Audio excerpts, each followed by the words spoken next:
جو لوگ اللہ پر ایمان لائیں، کہیں کہ ہمارا رب اللہ ہے، پھر اس پر جم جائیں، ان پر فرشتوں کا نزول ہوتا ہے، نہ کوئی غم کرو نہ خوف، خوشیاں مناؤ جنت کی جس کا تم سے وعدہ کیا گیا تھا۔ اللہ کی ربوبیت پر اطمینان جب انسان کو ہو جاتا، میرا رب اللہ ہے، ربی اللہ، انسان کے لیے نہ کوئی کھٹکا، نہ کوئی خطرہ، نہ کوئی خوف، نہ کوئی حزن۔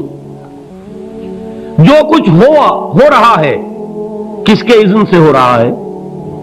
اللہ کے اذن سے۔ اللہ کے اذن کے بغیر پتا تک نہیں ہلتا۔ یہ کوئی اندھا بہرا مادہ نہیں ہے جس سے مجھے کوئی خوف ہو۔ اندھا بھینسا چلا آ رہا ہو اس سے تو ڈرنے کا ہر انسان کو ڈرنا چاہیے، نہ معلوم کس کو ٹکر مار دے، لیکن نہیں، اس کائنات کو چلانے والا ایک سمیع و بصیر خدا ہے، وہ جو میرا دوست ہے، میرا ولی ہے۔ اللہ ولی الذین آمنوا یخرجہم من الظلمات الی النور۔ اللہ اہل ایمان کا ولی ہے، ساتھی ہے، پشت پناہ ہے، مددگار ہے، حمایتی ہے۔ بتائیے جسے یقین ہو جائے کہ اللہ میرا مددگار، اللہ میرا محافظ، اللہ میرا پشت پناہ، اللہ میرا حمایتی، اس کے لیے کوئی خوف ہوگا؟ اس سے کوئی ڈر ہوگا؟ میں مثال دیا کرتا ہوں ایک بہت سادہ، پنجاب کے دیہات کی۔ وہ بڑا چودھری ہے اور کوئی غریب کسان ہے۔ اس غریب کسان کے جانوروں کو ہر وقت اندیشہ ہوگا چوری کا، کوئی میری بھینس کھول کر نہ لے جائے، کوئی میرا بیل کھول کر نہ لے جائے۔ لیکن جس کے بارے میں یہ سب کو معلوم ہو کہ وہ جو بڑا چودھری ہے وہ اس کا دوست ہے، اس کی بچیا کو کوئی خوف ہوگا؟ اس کی بھینس پر کوئی ہاتھ ڈالے گا؟ اسے کوئی اندیشہ ہوگا؟ نہیں۔ کیوں؟ کہ وہ بڑا چودھری، بڑا اس کا یہاں کا سردار، جاگیردار، سب کو معلوم ہے وہ میرا دوست ہے، کوئی میرے خلاف اقدام نہیں کر سکتا۔ اس دنیا میں یہ چھوٹی سی بات اگر آپ کے دلی اطمینان اور سکون کا باعث بن سکتی ہے تو ذرا تصور کیجئے۔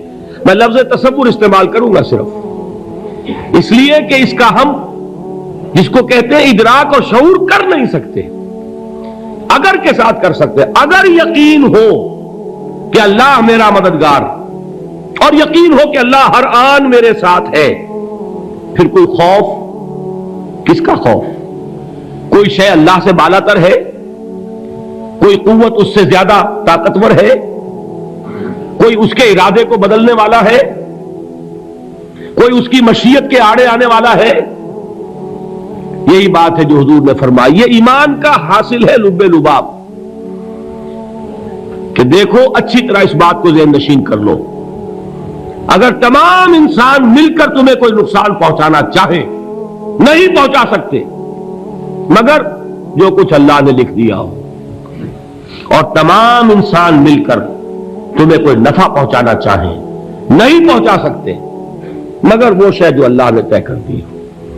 آپ پھر میں کہوں گا ذرا طاری کیجئے، اسے فرض کیجئے، اسے سوچئے۔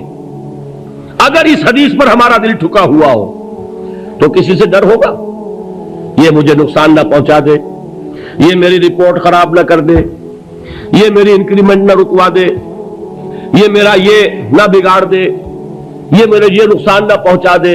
اس کا ڈر، اس کا ڈر، اس کا خوف، اس کی خوشامد، اس کے لیے جا کر طرح طرح سے اپنی عزت نفس کو ذلیل کروانا اس کے سامنے، یہ سب کچھ کیوں کرتا ہے انسان؟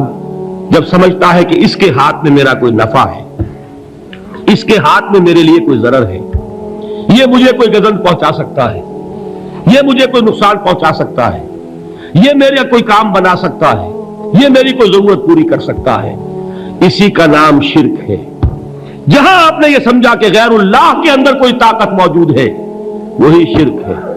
بتوں سے تجھ کو امید ہے، خدا سے نو امیدی، مجھے بتا تو صحیح اور کافری کیا ہے؟ شرک تو یہ ہے۔ جس پر بھی تمہیں یہ خیال ہے، کلمہ ہے یہ کلمہ سوم، لا حول ولا قوت الا باللہ، ذرا اس پر دل کو کبھی اگر آپ تصور کریں، پھر فرض کریں، دل ٹھک جائے اس پر، کوئی طاقت نہیں۔ یہی بات تھی جو شیخ عبد القادر جیلانی رحمۃ اللہ علیہ نے اپنی وصیت میں اپنے بچے سے کہی. 11ویں دینے والے ہیں، لیکن حضرت شیخ عبد القادر جیلانی کی وصیت اور تعلیمات کو کتنے لوگ ہیں کہ جانتے ہو؟ یہ جن مقامات تک پہنچے ہیں وہ کس چیز کی بدولت پہنچے؟ انہوں نے جو پیغام دیا وہ کیا تھا؟ اے میرے بچے، جس طریقے سے قرآن مجید میں حضرت لقمان کی نصیحتیں جو ہے نقل کر دی گئی ہیں، میں یہ عرض کروں گا بالفرض اگر قرآن حضرت عبد القادر جیلانی کے بعد نازل ہوا ہوتا تو شیخ عبد القادر کی یہ نصیحتیں بھی قرآن میں درج ہوتی. اتنی اونچی نصیحتیں ہیں. اے میرے بچے، اس حقیقت کو ذہن نشین کر لے، لا فاعل فی الحقیقت ولا مؤثر الا اللہ. اس کائنات میں نہ کوئی فاعل حقیقی ہے نہ مؤثر حقیقی ہے سوائے اللہ کے. کسی شے میں کوئی تاثیر نہیں اگر اللہ نہ چاہے. آگ جلا نہیں سکتی اگر اللہ نہ چاہے. پانی ڈبو نہیں سکتا اگر اللہ نہ چاہے. زہر ہلاک نہیں کر سکتا اگر اللہ نہ چاہے. کوئی چیز فائدہ نہیں پہنچا سکتی اگر اللہ نہ چاہے. تو در در پہ کیوں سر جھکاتے ہو؟ در در پر کیوں جبیں سائی کرتے ہو؟ سب کے سامنے کیوں ہاتھ پھیلاتے ہو؟ ایک اللہ سے مانگو، ایک اللہ کے سامنے جبین پر اپنی جبین رکھو. لا فاعل فی الحقیقت ولا مؤثر الا اللہ. نظر آتا ہے ہمیں کہ پانی پیاس بجھا دیتا ہے. پیاس بجھانے کی صلاحیت پانی میں نہیں ہے، اللہ کے اذن سے. کھانا بھوک مٹا دیتا ہے، بھوک مٹانے کی صلاحیت کھانے میں نہیں ہے، اذن رب میں ہے. دیکھیے یہی یقین تھا. حضرت موسیٰ علیہ السلام کا واقعہ یاد کیجئے. سامنے سمندر آ گیا ہے، قوم دیکھتی ہے پیچھے کہ گرد و غبار کا طوفان ہے. معلوم ہوا کہ فرعون اپنے لشکر سمیت آ گیا ہے. لشکر جب چلتا تھا تیز رفتاری کے ساتھ تو گرد و غبار کا جو طوفان اٹھتا تھا اس کا تصور کیجیے. اور لمحہ بلمحہ وہ قریب آ رہا ہے. پوری قوم نے کیا کہا؟ اے موسیٰ انا لمدرکون، اے موسیٰ ہم کو پکڑے گئے. قرآن مجید نے تو یہاں وہ باتیں نہیں لکھی ہیں، لیکن تورات میں یہ درج ہے کہ بنی اسرائیل جھگڑنے لگے، دست و گریبان ہو گئے موسیٰ کے ساتھ. موسیٰ ہمیں یہاں مروایا لا کر، اس سے تو ہم ہی بہتر تھے. وہاں کھانے کو ملتا تھا، زندگی تو تھی، بیگار ہم کر رہے تھے، موت تو نہیں تھی. اب جو کچھ ہوگا اس کا تصور کرو، جس طریقے سے ہمارے ٹکڑے اڑائے جائیں گے. تو لڑ رہے ہیں حضرت موسیٰ علیہ السلام سے. یہ تورات کی تفصیل ہے. قرآن میں صرف اتنا آیا ہے، پریشان ہو کر انہوں نے کہا انا لمدرکون، موسیٰ ہم تو پکڑے گئے. اس وقت موسیٰ کا جواب کیا ہے؟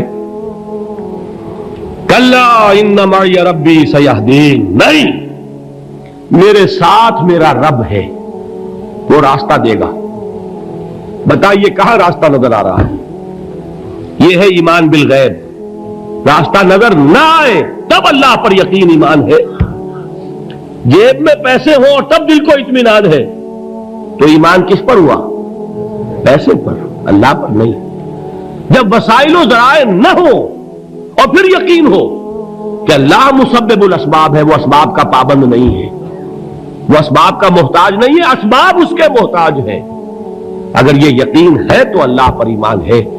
یہ نہیں ہے تو تمہارا ایمان اسباب پر ہے، وسائل پر ہے، ذرائع پر ہے، مادیات پر ہے، اللہ پر نہیں.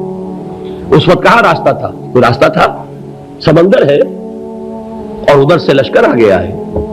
کلا ان معی ربی سیہدین. اب دیکھیے ایمان کہہ دینا آسان ہے، ہوا معکم اینما کنتم، جہاں کہیں بھی تم ہوتے ہو اللہ تمہارے ساتھ ہوتا ہے.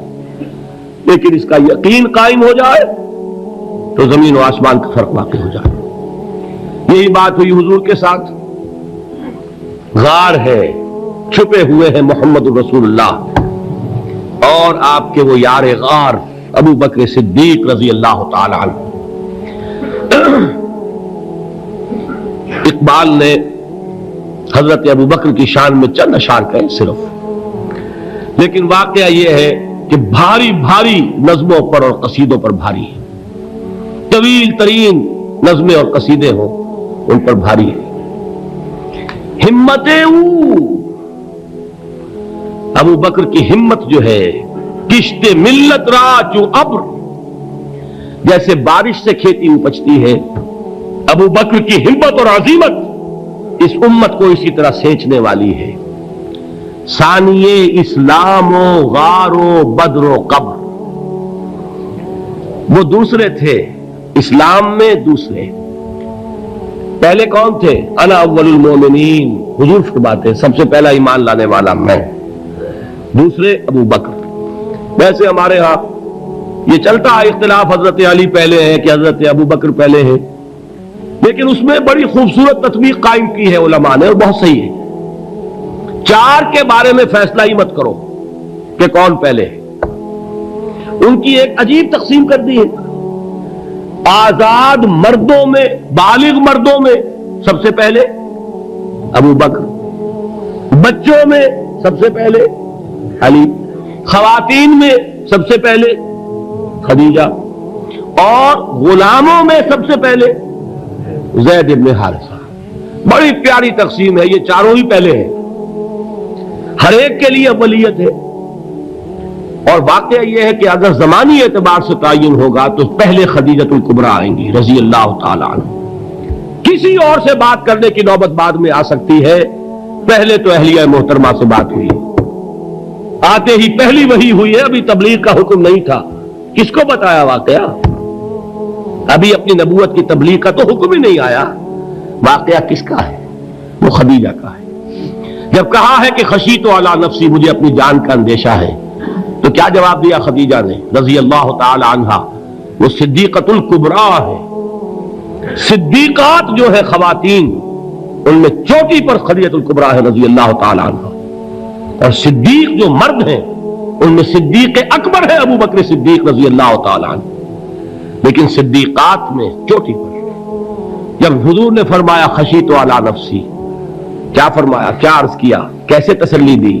نہیں نہیں، اللہ آپ کو ضائع نہیں کرے گا، آپ غریبوں کے ہمدرد ہیں، آپ مساکین کے تکالیف رفع کرنے والے ہیں، آپ بیواؤں کی سرپرستی کرتے ہیں، آپ مسافروں کی خدمت کرتے ہیں، اللہ آپ کو ضائع نہیں کرے گا۔ یہ یقین ہے اس خاتون کے اندر۔ خیر وہ ایک علیحدہ بات ہو جائے گی۔ میرے دل پر حضرت خدیجہ رضی اللہ تعالی عنہ کی شخصیت کا بڑا گہرا نقش ہے، جو وہ کوئی اور ہی وقت اور موقع ہوا تو بیان ہوگا۔ بہرحال اقبال نے ایک مصرے میں جو چار اولیتیں جمع کر دی ہیں، ہمت او کشت امت را چو ابر، ثانی اسلام و غار و بدر و قبر۔ اسلام میں حضور کے بعد پہلے کون؟ ابو بکر۔ غار میں حضور کے ساتھ کون؟ ابو بکر۔ بدر کی رات اللہ کا رسول سر بسجود، وہ گھاس پھوس کی جو جھوپڑی بنائی گئی تھی، اور وہاں تلوار ننگی لے کر پہرا دینے والا کون؟ ابو بکر۔ اور اس حجرہ عائشہ میں محمد کے بعد سب سے پہلے دفن ہونے والا کون؟ ابو بکر رضی اللہ تعالی عنہ صلی اللہ علیہ وسلم۔ وہ جو معاملہ میں سنا رہا تھا غار ثور کا، حضرت ابو بکر بھی حضور کے خیال سے لرز گئے ہیں۔ آپ کو یاد ہوگا کہ جا کر پہلے تمام جتنے سوراخ تھے انہیں بند کیا ہے، ایک سوراخ رہ گیا تھا جس کو بند کرنے کے لیے کوئی کپڑا نہیں تھا، وہاں اپنی ایڑی رکھی ہے، تب کہا ہے حضور سے تشریف لائیے، اور اپنے زانو پر حضور کو لٹایا ہے، اور وہاں کسی موذی جانور نے کاٹا ہے، حضور کی آنکھ لگ گئی تھی اس وقت، اس بل کے اندر جو بھی بچھو ہے کیا ہے واللہ عالم، اس نے کاٹا ہے، اس کی تکلیف کی وجہ سے ابو بکر کی آنکھوں سے آنسو ٹپک گئے، حضور کے چہرے مبارک پر پڑے ہیں کہ حضور جاگے ہیں، معاملہ کیا ہے؟ ایڑی نہیں ہٹائی وہاں سے، مبادا وہ جانور وہاں سے نکل کر محمد الرسول اللہ کو کوئی گزن پہنچا دے، ابو بکر کی ایڑی ہے، جس طرح چاہے کھا لے، ختم کر دے، جان نکل جائے تب کوئی آنچ آئے، محمد پر تو آئے، لیکن جیتے جی نہیں۔ وہ ہے ابو بکر۔ حضور کے خیال سے اس وقت حضور نے پھر اپنا لعاب دہن لگایا ہے، اور اس سے پھر آپ کی تکلیف ختم ہوئی۔ جیسے خیبر میں حضرت علی کی آنکھ دکھ رہی تھی، اس کو جو شفا حاصل ہوئی وہ بھی حضور کے لعاب دہن سے ہوئی۔ تو بہرحال اس وقت انہوں نے کہا ہے کہ اے نبی یا رسول اللہ، اگر اس وقت ان میں سے کسی نے غیر ارادی طور پر بھی اپنے قدموں کی طرف جھانک لیا تو پکڑے جائیں گے۔ کیا جواب تھا اللہ کے رسول کا؟ لا تحزن ان اللہ معنا، اللہ ہمارے ساتھ ہے، کیوں گھبراتے ہو ابو بکر؟ یہ ہے ایمان باللہ، میرا مالک اللہ، میرا رازق اللہ، میرا محافظ اللہ، میرا مددگار اللہ، میرا پشت پناہ اللہ، میرا دوست اللہ۔ یہ دوستی ہے اللہ کی جو لب لباب ہے، حاصل ہے ایمان کا، اسی کا نام ولایت ہے۔ اولیاء اللہ کے سروں پر سینگ نہیں ہوتے، جس کے دل میں ایمان راسخ ہو چکا ہو وہی اللہ کا ولی ہے، جسے اللہ پر یقین ہو چکا ہے وہی اللہ کا ولی ہے، جسے یقین ہے اللہ میرے ساتھ ہے، میرا مددگار، میرا پشت پناہ، میرا ساتھی، میرا دوست، میرا محبوب، میرا محب۔ اللہ اہل ایمان سے محبت کرتا ہے۔ واللہ یحب الصادقین، ان اللہ یحب الذین یقاتلون فی سبیلہ صفا کانہم بنیان مرصوص۔ اللہ محبت کرنے والا، اہل ایمان محبوب، اور اہل ایمان محبت کرنے والے اللہ محبوب۔ والذین آمنوا اشد حبا للہ۔ آپ تصور کیجئے جسے یہ رشتہ ایمان یا رشتہ ولایت حاصل ہو جائے، الا ان اولیاء اللہ لا خوف علیہم ولا هم یحزنون، آگاہ ہو جاؤ، اللہ کے دوستوں کے لیے نہ کوئی خوف ہے نہ کوئی حزن ہے۔